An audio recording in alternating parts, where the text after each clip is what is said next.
An interesting thing has happened in the world of technological disruption and the foremost innovators in the world.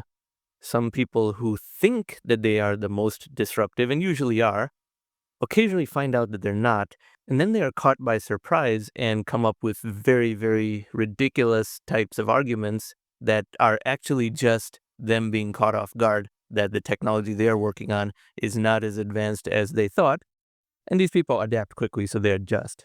So just take transportation, individual vehicle transportation as an example. Internal combustion engines improve at about 1 to 1.5% a year. They're still improving. In fact, the rate of improvement might be improving slightly because they're facing direct competition from electric vehicles. Electric vehicles, however, are going to win that particular battle for 98% of all use cases because EVs improve at 7 to 8% a year. And once the battery becomes a small enough component of the car's cost, then the price drop of electric vehicles will not be as steep. Very similar to how when the electronic components of a PC become so inexpensive, the rate of price decline stalls because there's still the low-tech component, the chassis, the transformer, the ports, the keyboard, etc. So Elon Musk manufactures EVs. It's not his only business, but it is his primary business. And Tesla has risen to the point where it's about 800 billion in market cap and was briefly above 1 trillion. It moves around between 800 billion and 1 trillion.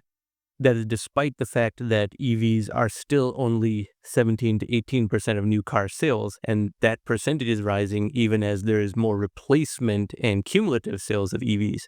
So he became the richest man in the world mostly because of Tesla, even though he has succeeded in other businesses as well. But there is a higher order disruption above EVs that was overdue, but then caught up to the trend line due to an external shock event. And that is video conferencing.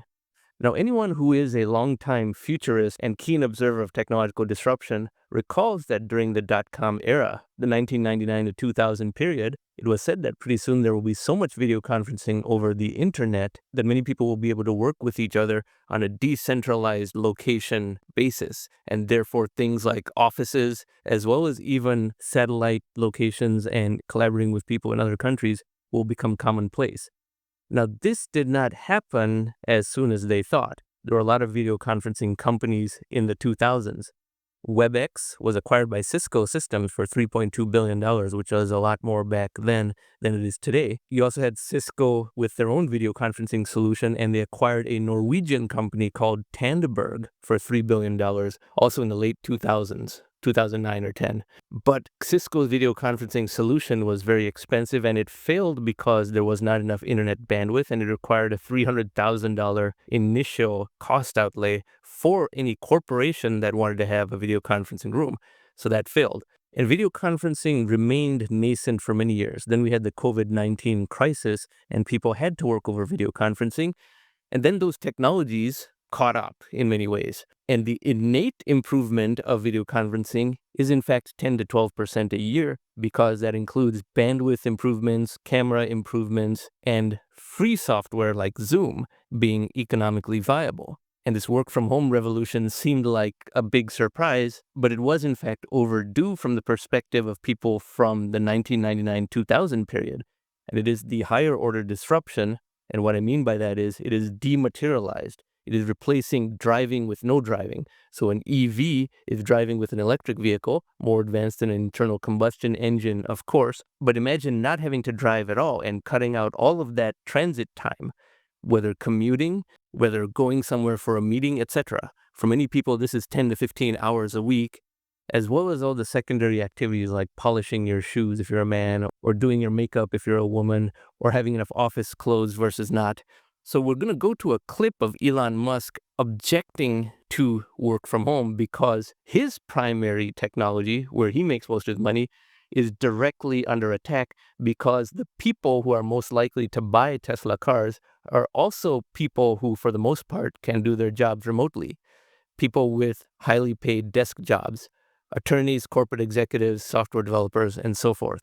So we go to this video clip from Elon Musk. Believer that people are more productive when they're in person, and really, man, the whole sort of work from home thing. It's like, I think it's But there are some exceptions, but I kind of think that the whole notion of work from home is a bit like the fake Marie Antoinette quote, "Let them eat cake." It's like it's like really you're going to work from home and you're going to make everyone else who made your car come work in the factory. You're going to make the people who make your food that gets delivered that they can't work from home. The people that come fix your house, they can't work from home, but you can. Does that seem morally right? That's messed up. You see it as a moral issue? Yes. I mean, I see it more as And just it's a productivity issue, but yeah. it's also a moral issue.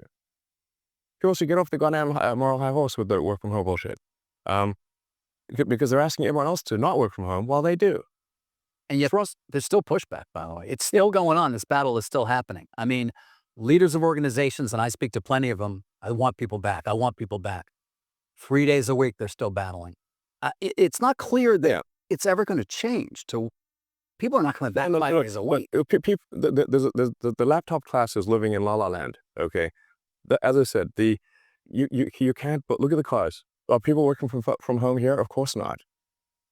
So the people were, you know, building cars, servicing the cars, building houses, fixing houses, making the food, um, making all the things that people consume. It's messed up to assume that yes, they have to go to work, but you don't. How is that? That is, it's not just a productivity thing. I think it's morally wrong.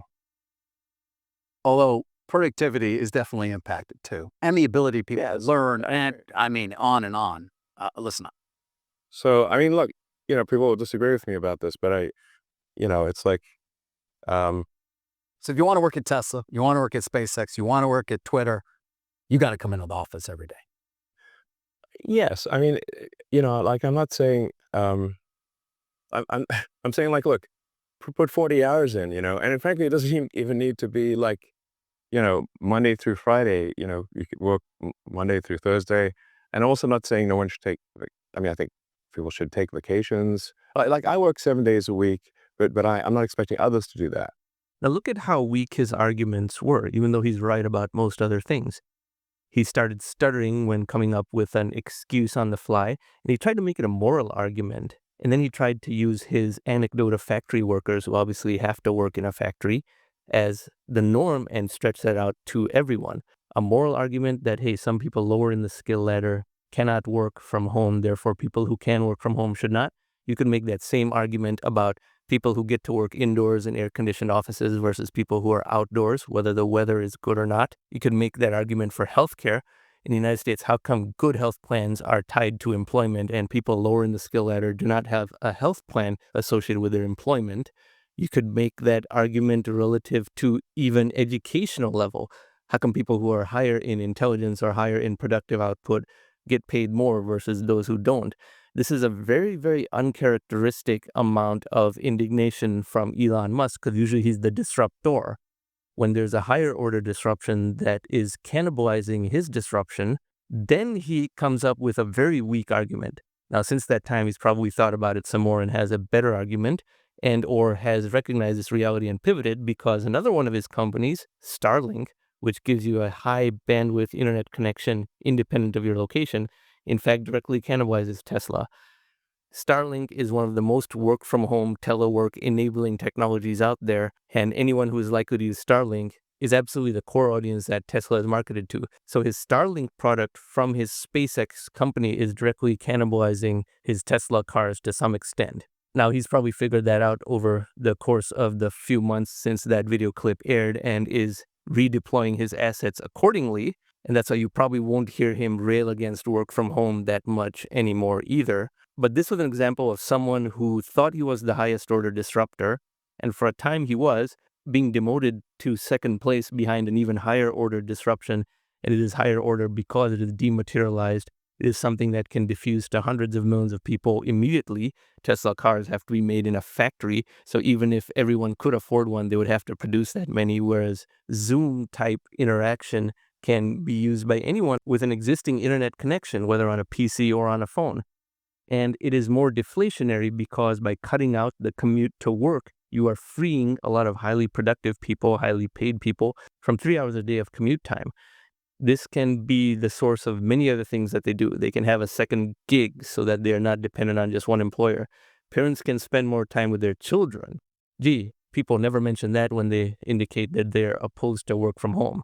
It's the difference between having a hobby versus not having a hobby. It's the difference between single people having time to date versus not having time to date. It's the difference between an elderly person still being able to work in the workforce because they can still do a desk job, but they may not be able to drive on the highway anymore because an older person's ability to drive a car on the highway goes away a lot sooner than their ability to work at a desk job. A lot of retired people want to be productively engaged part-time if they can work from home.